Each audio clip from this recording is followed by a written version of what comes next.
Hi everybody, this is Miss Saxon, and this is a little bit different because we're doing a recorded lesson because some of you guys are going to be doing map testing, and so there's not going to be the usual live instruction and Zooms for me to pop into. But I still wanted to share a lesson with you guys this week. We are actually talking about the IB attitude principled. I'm learning how that Burris is an IB school, and it's a primary years program, and each month there's actually a word that's kind of an attitude that is a good thing to focus on. It's one of those words that relate to the IB learner profile. And this month, for August, the word was principled. Now, principled, not like our principal, Dr. Johnson, but principled in like having principles, having values, having a sense of integrity and fairness, and sort of a sense of right and wrong.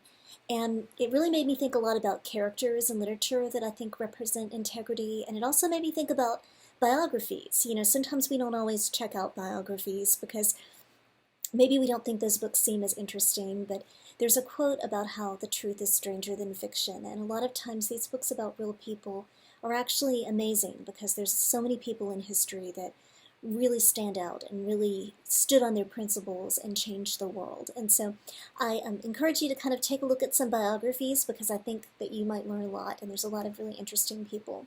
But the book I wanted to share this week is A Bike Like Sergios. I think this story, it has a great aha moment where you can start to see the character really change and sort of have a sense of like, oh, maybe I shouldn't do this. And it's a great example of doing the right thing even when you could get away with it, which I think is really the height of integrity, that when you do the right thing even when no one's looking.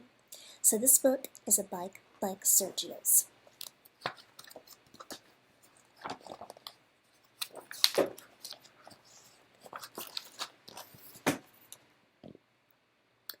Every kid has a bike but me. Sergio rides his new one while I run alongside, out of breath. Ask your parents again, Sergio says. Your birthday's coming. Sergio forgets there's a difference between his birthday and mine. I wish, I say, but I know that wishes won't make money appear. At Sonny's grocery, Sergio buys a pack of football cards. I stand in line, mad with the bread my mom wants, waiting behind the lady in the blue coat who we see all the time. She steps up to pay and gathers her bags, and in the shuffle her purse tips. $1 floats to the floor. No one sees. I scoop up the money fast, and she's out the door. I don't chase her. It's just $1. At home, Mom's feeding the baby. The twins pull pans from the cupboard. My Reuben, was it a good day?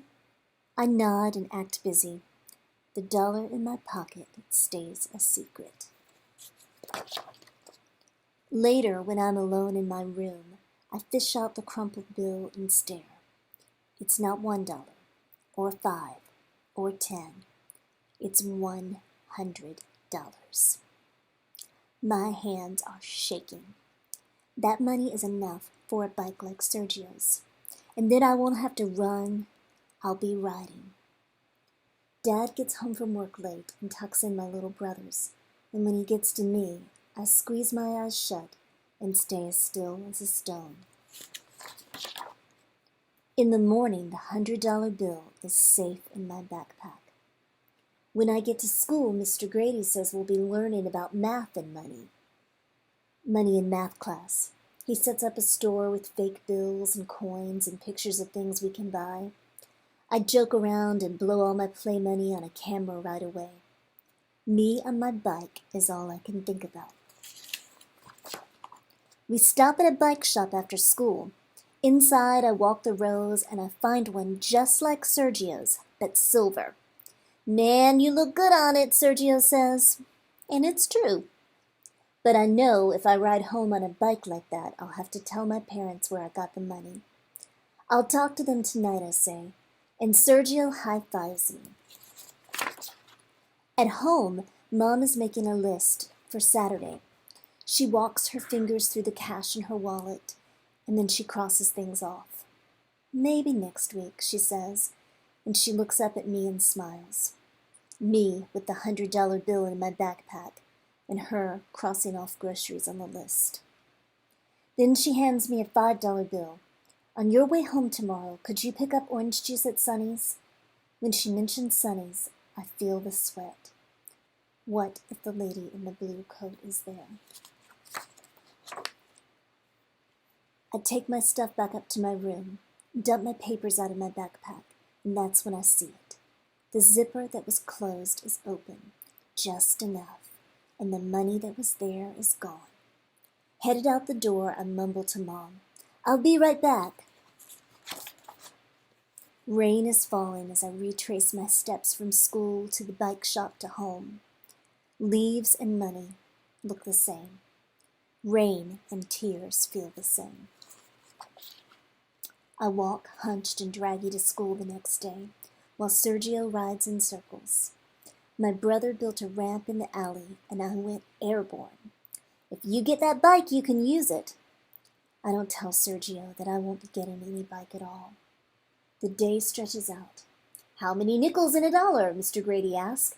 "How many quarters in a $5 bill?" When the bell rings, I pack my backpack with homework and notes and tell Sergio to ride home without me. With everyone crowding in a hurry, I spot something. The smallest zipper inside still closed. This was the pocket, not the other. I slide it open and I'm rich again. I race to Sonny's as fast as riding and rush to the back of the store for the juice. Someone bumps me and apologizes in a soft voice. I turn. My feet are frozen. Watching as the lady in the blue coat makes her way to the counter with her eggs, she reaches in her purse. And like a hot blast, I remember how it was for me when that money that was hers and then mine was gone. And I leave the juice behind, and this time I follow her. She walks down one street and then another and past the bike shop. My mouth is dry. "Excuse me," I say. She turns and we're face to face. I breathe fast and the words bust loose like they've been waiting. The lady says yes, she lost $100 and she's been looking since. She tips her head. "Why?" I uncurl my fist. "I found it," I say, holding it out to her, still folded. Her face changes from surprised to joyful to soft. She takes my hand in both of hers and asks my name. "Thank you, Reuben. You have blessed me." I'm happy and mixed up, full and empty, with what's right and what's gone. At home, everyone is waiting, and the lost and found story is mine to tell. "What you did wasn't easy," my dad says, setting his hand on my shoulder, "but it was right." My mom pulls me close. "We're so proud," she says. And in that warm house, with my family all around, and my birthday almost here, I'm proud too. All right, I hope you guys liked that story. I think that's one of those stories that it's kind of happy and kind of sad. I like the part, the way he described being full and empty, being proud at what he did, but also having a loss at what was gone. And I think that's a really tough thing because he could have got away with it. He could have kept that money, but he knew it wasn't right. And I think when he saw that lady in the store, that was his aha moment.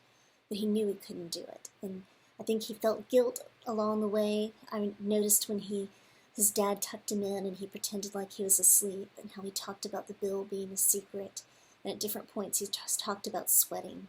You know, when you know something's not right, you feel a twinge inside, and I think that his character really saw that. And it was a great way that he understood that it was worth it to do the right thing. So I hope you like the book, and I hope you have a great week. I made a little board that has some links of some things that you can do. I really was interested in biographies and real people of principle. You know, I mentioned a few when in the live lessons I talked about Nelson Mandela or John Lewis or Susan B. Anthony. there's thousands of people that you can look at that are great examples of character in biographies, and they're real people. And so I'm going to put a link for Pebble Go biographies, which is a great place to look for some, and then I also put a link for an Xavier Riddle show, which is a PBS Kids show. They have a lot of great stories on people in history. So I hope you enjoyed the lesson, and I will see you next week.